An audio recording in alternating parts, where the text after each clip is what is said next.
Philippine সাগরে তৈরি হয়েছে একটি ঘূর্ণিঝড় গত কয়েকদিনে, যেটি এতটাই শক্তি সঞ্চয় করেছে যে যা এখন একটি শক্তিশালী সুপার টাইফুনে রূপ নিয়েছে।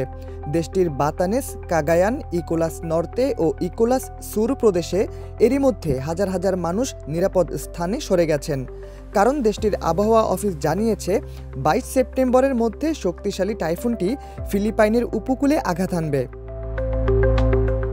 টাইফুনটির নাম রাখা হয়েছে নান্দো, যা এখন ফিলিপাইনের আরোরার ক্যাসিগুরান এলাকা থেকে 775 কিলোমিটার পূর্বে অবস্থান করছে। তাছাড়া এর কেন্দ্রে বাতাসের গতি ঘন্টায় 120 কিলোমিটার পর্যন্ত উঠেছে, যা 150 কিলোমিটার পর্যন্ত উঠতে পারে বলে জানা গেছে। দেশটির আবহাওয়া অফিস জানিয়েছে সুপার টাইফুনটি ঘন্টায় 10 কিলোমিটার গতিতে উপকূলের দিকে এগিয়ে আসছে।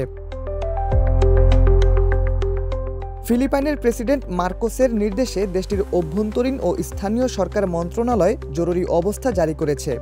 উপকূলের কাছাকাছি প্রদেশগুলোর বাসিন্দাদের নিরাপদ আশ্রয়ে সরিয়ে নেওয়ার পাশাপাশি সেখানকার পাহাড়ি এলাকার মানুষকে ভূমিধসের সম্ভাবনার কথা বলা হয়েছে। এক্সট্রিম মশার কয়েল প্ল্যান্ট ফাইবার দিয়ে তৈরি, ডেঙ্গু, চিকুনগুনিয়া বাহি সহ যে কোনো মশার বিরুদ্ধে দেয় এক্সট্রিম সুরক্ষা। টাইফুনের আঘাত থেকে রক্ষা পেতে দেশটির প্রশাসনকে পর্যাপ্ত পরিমাণ খাদ্য, বিদ্যুৎ ও চিকিৎসা সামগ্রী মজুত রাখার নির্দেশ দেওয়া হয়েছে। কোনো জরুরি প্রয়োজনে উদ্ধার কাজে নিয়োজিত দল ও স্বাস্থ্যকর্মীদের প্রস্তুত থাকতে বলা হয়েছে।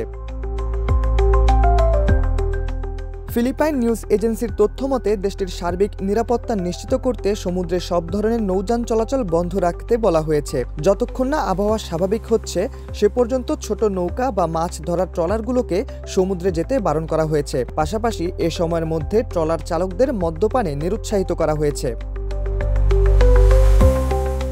এদিকে ভিয়েতনামের একটি সংবাদ মাধ্যমে বলা হয়েছে, শক্তিশালী এই টাইফুনটি ফিলিপাইন পার হয়ে ক্রমশ দক্ষিণ চীন সাগরের দিকে অগ্রসর হতে পারে, যার দরুন চীনের কয়েকটি প্রদেশ ও ভিয়েতনামের উপকূলীয় এলাকাগুলোতে টাইফুন আঘাত হানতে পারে।